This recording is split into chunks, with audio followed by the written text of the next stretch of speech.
C'est le dernier cours de nutrition et après on va enchaîner par un cours de pneumopédiatrique. Donc l'obésité chez l'enfant, donc c'est un cours qui me tient quand même à cœur parce que c'est une pathologie qui est quand même en croissance de nos temps. On a tendance quand même à la négliger. Donc déjà on va commencer par définir l'obésité. Donc c'est l'excès de graisse de réserve qui va faire qu'on va se retrouver avec un poids qui est anormal par rapport à la taille. Donc toujours il faut rapporter le poids à la taille pour se dire est-ce que c'est normal ou c'est pathologique. Donc c'est la cause d'une balance énergétique qui est positive, donc forcément on va avoir des apports d'énergie qui sont beaucoup plus importants que ce qu'il faudrait y avoir. Donc bien sûr on se rapporte toujours à l'activité physique. Quand on a un enfant qui a une activité physique qui est bien régulière, forcément il n'y aurait pas d'excès de poids. Donc à partir du moment où il y a une réduction de l'activité physique, on va se retrouver avec un poids qui est maintenu, voire il y aurait une aggravation de ce surpoids. Donc toujours dans les définitions, vous savez que même chez l'adulte, quand on veut définir l'obésité, il faut se rapporter à l'indice de masse corporelle, c'est ce qu'on appelle l'indice de corpulence. Donc c'est quoi? C'est le poids sur la taille au carré. Cet indice, quand il dépasse 97e de percentile, on va parler d'obésité et on va se retrouver dans deux zones d'obésité. Donc il y a l'obésité type 1, donc là on est vraiment proche, grade 1, on est proche de surpoids, et il y a l'obésité grade 2, là c'est le grade extrême de l'obésité. Il y a aussi l'obésité, ce qu'on appelle l'obésité commune. Là, on va se retrouver avec des familles sans qu'il y ait de cause endocrinienne. C'est-à-dire que ce n'est pas un enfant qui a une pathologie qui pourrait entraîner cette obésité, mais il a quand même une obésité qui est là, qui s'installe. C'est des familles qui ont un mode de vie un peu particulier, qui mangent d'une manière assez désorganisée et ils ont une prédisposition génétique à cette obésité. Et là, il faudrait quand même une prise en charge nutritionnelle et psychologique de ces enfants-là. Il faut savoir que la prévalence de l'obésité infantile et du surpoids s'est multipliée par 4 dans la population française. Il y a les Français qui ont fait beaucoup d'études sur l'obésité. Là, au Maroc, on est un peu encore retardé là-dessus. Donc, au cours des 4 dernières décennies, ils ont retrouvé que quand même, il y a une augmentation de 15%. C'est un vrai problème de santé publique chez eux. Donc, 15% de la population française pédiatrique est touchée par l'obésité. Au Maroc, c'est sûr qu'on a des enfants obèses, mais on n'a pas de statistiques là-dessus. Donc les courbes de corpulence, ça nous permet déjà d'avoir une idée sur la croissance de l'enfant. Et vous savez très bien qu'en consultation de pédiatrie, si on ne se réfère pas aux courbes de croissance, on ne fait pas une bonne consultation de pédiatrie. Donc toujours, il faut se rapporter à ce genre de courbe pour voir est-ce que cet enfant est dans les normes, que ce soit en matière de poids ou de taille. Donc cette courbe de corpulence, là c'est l'indice de masse corporelle, comme on a dit, qui est calculé selon l'âge. Là c'est en rose, donc c'est une courbe pour filles. Donc, et les bleus sont des courbes pour garçons. Donc vous allez vous retrouver entre 3e et 97e percentile, c'est la tranche d'IMC qui est tout à fait normale, d'indice de masse corporelle qui est tout à fait normale. Au-dessous du 3e percentile, on est en insuffisance pondérale. Au-dessus de 97e percentile, là, on va se retrouver dans une zone qui est appelée zone de surpoids. Mais au-delà, c'est carrément l'obésité, et on va se retrouver avec une obésité grade 1, puis par la suite une obésité grade 2. La problématique qui se pose, plus on a un poids en excès, et plus il y aurait une résistance à l'insuline. C'est comme le cas du bébé de mère diabétique, si vous vous rappelez. Donc il y aurait cette résistance à l'insuline, il y aurait une intolérance au glucose, donc ça va faire augmenter les taux de diabétique, surtout de diabète type 2. Avant, on parlait chez l'enfant du diabète type 1. Tous les enfants qui avaient un diabète, forcément, c'était en rapport avec l'auto-immunité. Maintenant, c'est l'alimentation qui est déséquilibrée, le mode de vie qui n'a rien à voir avec ce qu'on devrait avoir, fait qu'on va se retrouver avec des enfants, surtout des adolescents, présentant un diabète type 2. C'est ce qu'on appelle d'ailleurs le diabète gras. Donc la morbidité et la mortalité cardiovasculaire vont en augmentant, forcément, parce que c'est un enfant qui est diabétique et donc forcément il va être prédisposé à faire toutes les complications du diabète, et surtout quand il va arriver à l'âge adulte et surtout dans la population masculine. Le mécanisme, donc cette obésité, c'est l'interaction de plusieurs facteurs. Il y a l'environnement des gens, parce qu'il y a des familles où vous allez vous retrouver avec des enfants non obèses. Même s'ils mangent n'importe quoi, ils ne vont pas être obèses. C'est génétique, c'est comme ça. Il y a des environnements qui sont propices. Il y a le facteur génétique, parce que c'est des familles qui sont prédisposées à être gros déjà. Il y a l'environnement qui joue son rôle, c'est-à-dire la manière avec laquelle cet enfant est alimenté. Et puis, les facteurs génétiques quand même, ils prennent une bonne part du gâteau. Donc dans 30 à 80% des cas, on va se retrouver avec ce volet génétique qui prend le dessus. Donc c'est pourquoi on se dit toujours, il y a des familles, moi je connais des familles qui peuvent manger ce qu'ils veulent, que ce soit les enfants ou leurs parents, et ils sont bien. Ils n'ont pas vraiment de surpoids ou alors d'obésité. Et on a d'autres qui suffit qu'ils déséquilibrent un peu leur régime, on va se retrouver avec des obèses. C'est vrai. Donc tout ceci est sous l'effet, donc là vous avez un petit schéma du cerveau, et sous l'effet du système hypothalamo-hypophysaire, qui va faire qu'il y aurait une sécrétion des hormones. Donc il y a l'hormone la gréline qui va être sécrétée au niveau de l'estomac sous l'effet du système hypothalamo-hypophysaire, et c'est cette hormone qui va dire à l'estomac « j'ai faim ». Donc cet estomac va vous dire « je veux manger ». Et c'est à cause de cette hormone qui est la gréline. Et à l'inverse, il y a la leptine qui est normalement sécrétée par les adipocytes sous l'effet du système hypothalamo-hypophysaire et qui va dire au corps « maintenant, vous n'avez plus envie de manger, vous êtes rassasié ». Donc c'est elle qui va déclencher ce sentiment de satiété et c'est très important ces deux hormones. D'ailleurs, les études qui sont faites sur l'obésité, les études récentes, elles sont faites sur ces deux hormones-là. Les facteurs favorisants d'obésité, il y a 3 étapes critiques dans la vie. Donc, vous vous rappelez, quand on a parlé du développement de l'enfant et du nourrisson, on a parlé de l'intérêt des 2 premières années de vie. C'est très important dans la vie d'un enfant. Il y a la période fœtale, c'est-à-dire la période anténatale, avant la naissance. Et il y a la petite enfance, déjà, jusqu'à l'âge de 2 ans, c'est ça la petite enfance. Puis, il y a ce qu'on appelle le rebond d'adiposité, qu'on va encore plus détailler et qui va se faire entre 5 et 7 ans. Puis, il y a la phase d'adolescence. Ce sont les 3 périodes critiques dans la vie d'un enfant et qui vont décider de son devenir ultérieur. Est-ce qu'il va être de poids normal ou alors en surpoids? Donc, la période fœtale, il faut savoir que c'est la première enfance. Là, il y a le maximum de facteurs de risque. C'est très important. Pourquoi? Plus la maman est obèse, plus elle va prédisposer cet enfant à l'obésité par la suite. Quand elle est diabétique aussi, quand elle est tabagique, et plus le tabac, le nombre de cigarettes augmente, et plus il y a cette prédisposition qui va augmenter. Plus de 10 cigarettes par jour, ça prédispose l'enfant à l'obésité. Et vous vous rappelez, plus de 10 cigarettes par jour, ça prédispose aussi l'enfant à la macrosomie. Et puis, les anomalies de croissance fœtale, et quand vous avez une maman qui a pris du poids d'une manière excessive pendant la grossesse. Sachez que pendant la grossesse, on doit être aux alentours de 10, maximum 12 kg de prise de poids pendant toute la durée de grossesse, c'est-à-dire pendant tous les 9 mois. Quand c'est une maman qui a pris plus de poids que d'habitude, c'est un bébé qui est prédisposé à faire un surpoids, voire une obésité.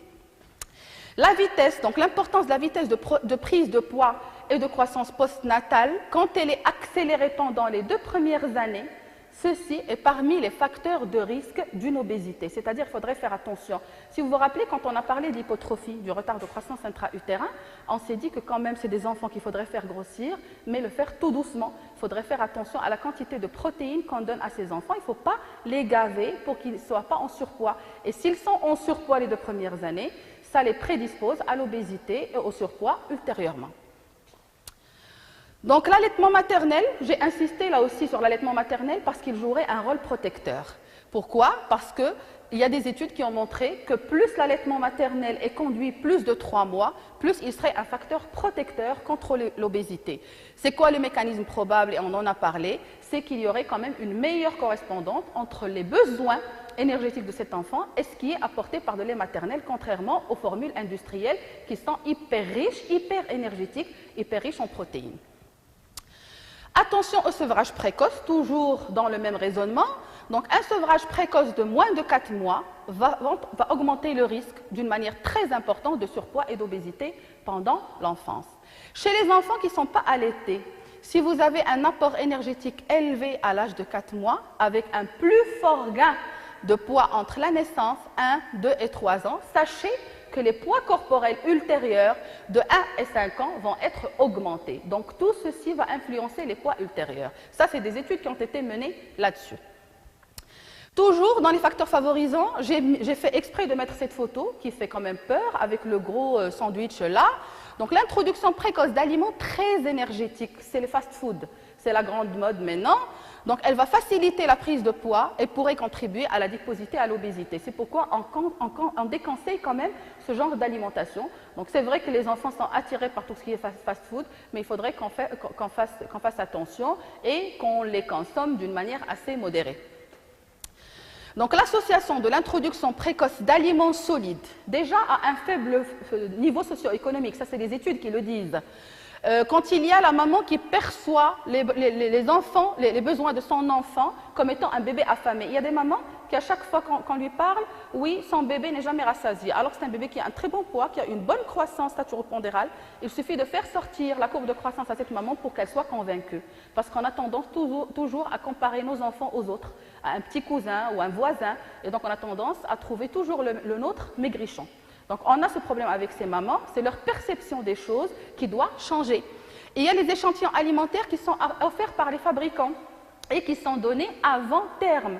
Des fois, on a des mamans qui introduisent les céréales, sans citer de nom, bien avant le temps où elles devraient être introduites. Généralement, c'est au-delà de 4 mois pour les céréales sans gluten et au-delà de 6 mois pour les céréales avec gluten. Et quand je dis 6 mois, c'est 6 mois révolus. Et on se retrouve avec des mamans qui trouvent leur bébé trop petit ou alors pas trop, c'est-à-dire le poids n'est pas convenable et ils vont se mettre à donner des céréales à 2 mois. Et ça, c'est pas logique. Et puis, il y a aussi la pression de l'entourage de ne pas prolonger l'alimentation par biberon ou par le sein. Il y a des fois la grand-mère qui va agir, il va dire bon, ça on l'entend, hein, on entend parler de ça souvent. C'est vrai que bon, nos parents, nos arrière-grands-parents, oui, mais ça c'est une culture et la nôtre c'est une autre. Les temps ont changé, il y a des choses qui sont connues qui ne l'étaient pas avant. L'intolérance au gluten c'est récent, c'était pas connu avant. Donc on faisait des problèmes, mais on ne connaissait pas la cause. Donc maintenant qu'on connaît, il faudrait quand même faire attention. Donc il faut introduire ce qu'il y a à introduire au moment opportun. On arrête le sein à 6 mois ou on continue l'allaitement à 6 mois, mais à partir de 6 mois, on diversifie quand on est sous lait maternel. Quand on est sous allaitement artificiel, à partir de 4 mois, il faudrait diversifier. C'est ce qui est logique. L'influence de la corpulence. Il y a aussi la perception de la mère des besoins de l'enfant et qui est associée à sa propre corpulence. Quand c'est une maman qui est grosse, et qu'elle a un petit bébé qui est normal. Pour nous, il est normal, elle le trouve chétif. Parce qu'elle, elle est grosse. Elle se dit, non, mon bébé, il ne grossit pas assez. Et parce que c'est la perception du poids pour elle qui est un peu décalée. Et puis, la perception d'une petite corpulence chez les bébés va faire que ces mamans vont introduire précocement l'alimentation solide. Pourquoi? Parce qu'elle va se dire, le lait n'est pas suffisant. Donc, je vais lui donner à manger. Pour elle, le manger, c'est tout ce qui est solide. À partir du moment où il ne mâche pas, c'est que c'est un bébé qui ne va pas vraiment prendre du poids, selon elle. Et c'était des études qui ont été menées chez des mamans qui sont quand même afro-américaines. Ce n'est pas que les marocaines. Même les afro-américaines, ils ont trouvé qu'elles introduisaient plutôt les aliments solides pour faire grossir rapidement leur bébé. La perception d'une corpulence acceptable varie selon la classe sociale. Et ça, c'est très important. Vous savez très bien qu'on ne voit pas les choses de la même manière. Il y a des gens qui aiment être gros, il y en a d'autres qui veulent être assez sveltes, et donc ça dépend de la classe sociale aussi. Donc ça, c'est important et ça joue un rôle. Donc j'ai fait exprès de mettre une photo de cette maman-là qui est quand même un tout petit peu grosse.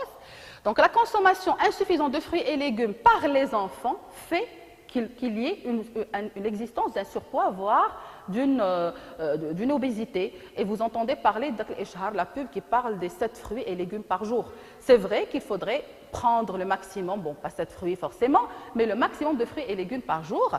La forte consommation de ces fruits serait liée à un faible risque de cancer, ce qui est très important, certaines maladies digestives et cardiovasculaires. Donc, ça va limiter le risque de certaines pathologies. Il serait un facteur protecteur par le fait qu'ils sont riches en hydrate de carbone. Et donc, ils vont lutter contre le stress oxydatif, donc cet effet de stress oxydatif, et donc ils vont améliorer les fonctions immunitaires de cet enfant, c'est très important. Donc, cet équilibre entre les radicaux libres et les antioxydants va faire qu'il y aurait un maintien des fonctions vitales dans l'organisme, et c'est très important. Donc, il faudrait insister sur ce type d'alimentation chez ces enfants. Le manque de sommeil, en particulier au cours de la petite enfance. Donc, quand on pose des questions pendant l'interrogatoire, cette maman vous dit « oui, c'était un petit dormeur. Depuis qu'il est là, c'est un petit dormeur, il dort pas assez, il ne fait pas de sieste, il a un sommeil qui est assez agité et ça, c'est important. Quand on prend l'habitude de ne pas dormir le soir, on passe au grignotage. Il y a des petits enfants qui ouvrent le réfrigérateur chaque soir parce qu'ils dorment mal. Il y a les tablettes maintenant, il y a la culture des écrans et donc on se retrouve avec un enfant, les parents ils sont au lit, et lui, il est en train de chercher, parce qu'il n'a pas dormi à temps, il est en train de chercher au niveau du réfrigérateur, il cherche des friandises, il cherche à manger, alors qu'il ne devrait pas manger à ces heures-ci. Et ça, c'est très important parce que ça pourrait prédisposer à une prise de poids excessive ultérieurement. Ça fait de l'enfant une prédisposition à la boulimie ultérieurement.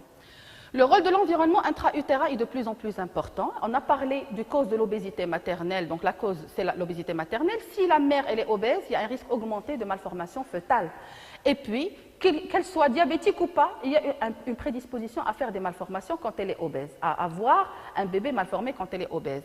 Pendant la deuxième partie de la grossesse, cette maman obèse va faire plus de résistance à l'insuline. Qu'elle soit diabétique ou pas, cette obésité fait qu'elle va faire une résistance à l'insuline et de ce fait, elle va déjà, elle, être prédisposée à faire une intolérance au glucose, voire carrément un diabète, peut-être gestationnel, peut-être qui va persister, et prédisposer ce bébé à l'obésité ultérieurement.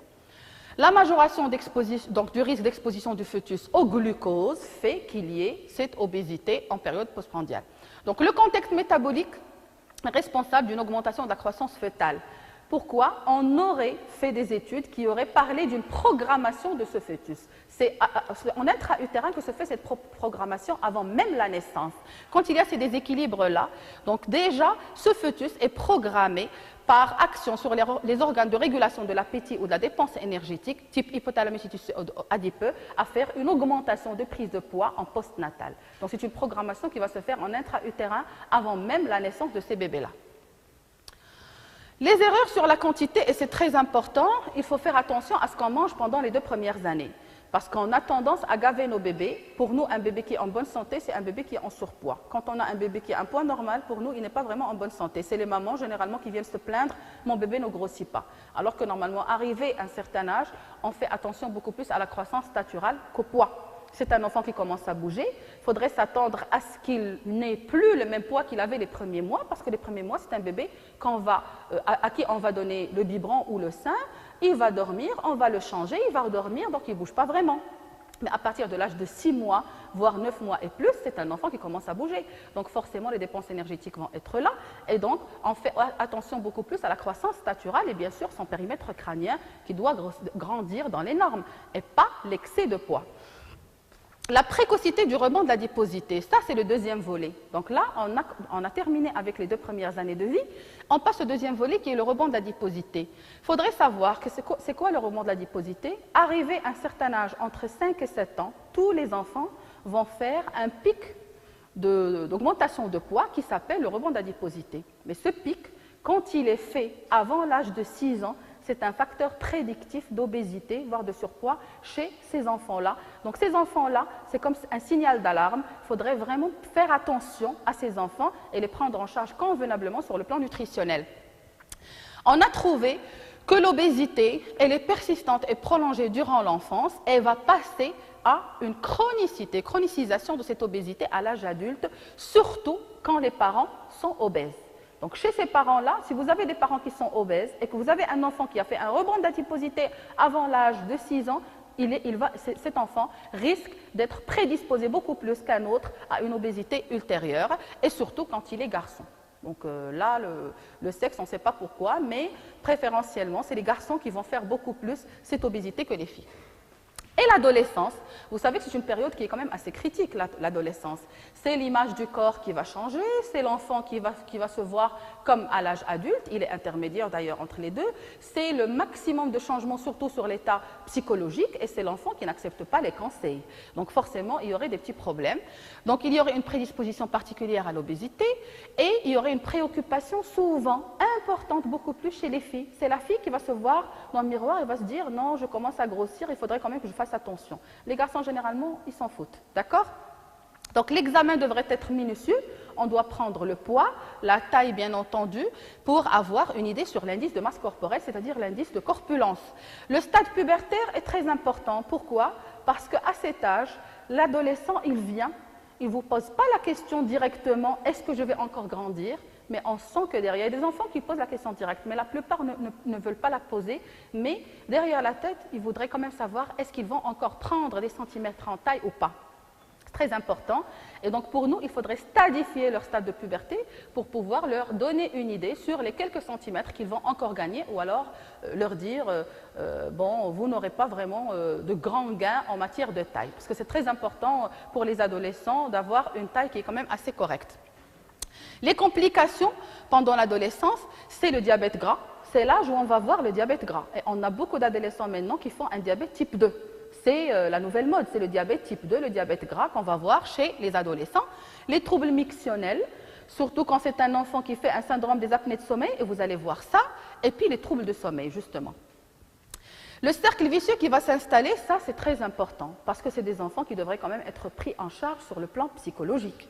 Un enfant obèse va être sujet de moquerie de la part de ses collègues de classe, de la part de ses copains. Pourquoi? Parce qu'il est quand même différent, d'accord?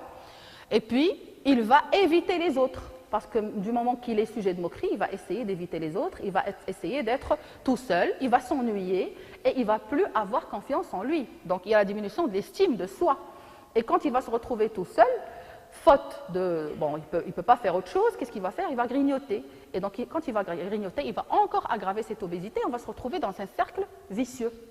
Donc, ça va aggraver encore les choses. C'est pourquoi c'est très important de prendre ces enfants en charge sur le plan psychologique. Les facteurs favorisants, donc dans ce cercle vicieux, il y a ce qu'on appelle les douceurs. Les douceurs, nous-mêmes adultes, et même vous, vous adorez quelques petits trucs, des petites douceurs. Il y a des gens qui vont manger des noix, il y a des gens qui vont prendre des friandises, des petits chocolats, mais sans que ce soit excessif. Par contre, quand c'est un enfant chez qui le cercle vicieux est installé, il va compenser ses difficultés par ces douceurs-là. Donc, il y aurait des compulsions alimentaires. Donc, il va se retrouver dans ces aliments-là, mais il va faire ça à l'abri des regards. Il sait très bien qu'il fait quelque chose qu'il ne devrait pas faire. Donc, il va le faire à l'abri des regards, mais par la suite, il aura ce sentiment de culpabilité parce qu'il sait très bien que ça ne va pas marcher, que cette obésité va persister.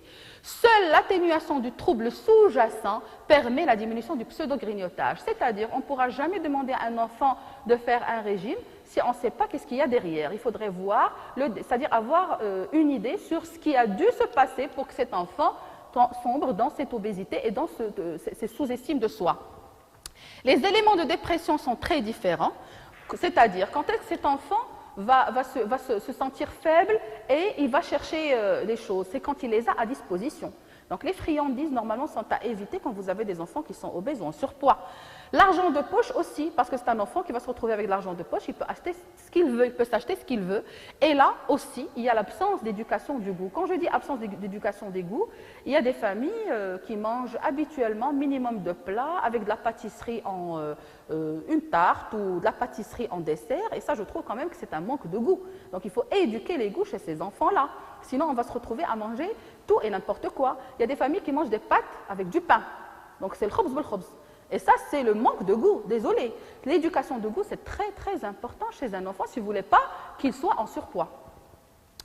La surconsommation devant la télévision, et vous savez très bien, quand on est devant la télé, vous ne faites pas attention à ce que vous mangez. Donc, il faudrait éviter de manger quand on est devant la télé.